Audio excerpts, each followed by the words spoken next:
সালিম খান বা ওনার পরিবার নয়, বাংলাদেশে যা দেখছি আমরা কিছুদিন ধরে যে ভিজুয়ালসগুলো আসছে, এটা সত্যি খুব দুঃখজনক। আমার মনে হয় কি বিশেষ খুব একটা আমি বলতে পারবো না, কারণ এটা পুরোপুরি একটা দেশের ব্যাপার। আমার মনে হয় না আমার বিশেষ কিছু বলা উচিত। আর এটুকু চাই যে বাংলাদেশে আবার শান্তি ফিরে আসুক, মানুষ যেন আবার শান্তিতে থাকতে পারে, এবং যেই ভালোবাসা নিয়ে বা যেই আনন্দ নিয়ে আবার বাঁচতে নিজেদের সঙ্গে, সেই যেন শান্তির আবার যেন ফিরে আসে। প্রডিউসার সাহেবের সঙ্গে লাস্ট কথা কখন হয়েছিল দেব, যদি একটু শেয়ার করেন? ওরকম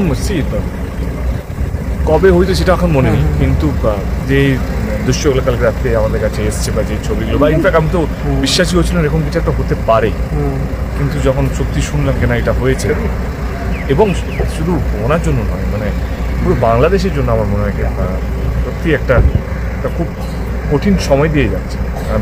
আমি শুধু এটুকু বলবো, যা বাংলাদেশে প্রত্যেকটা মানুষকে, কারণ আমি বাংলাদেশে বহুবার গেছি এবং আমার খুব প্রিয় একটা জায়গা, এবং আমার এক্সপিরিয়েন্স সত্যি খুব খুব খুব ভালো।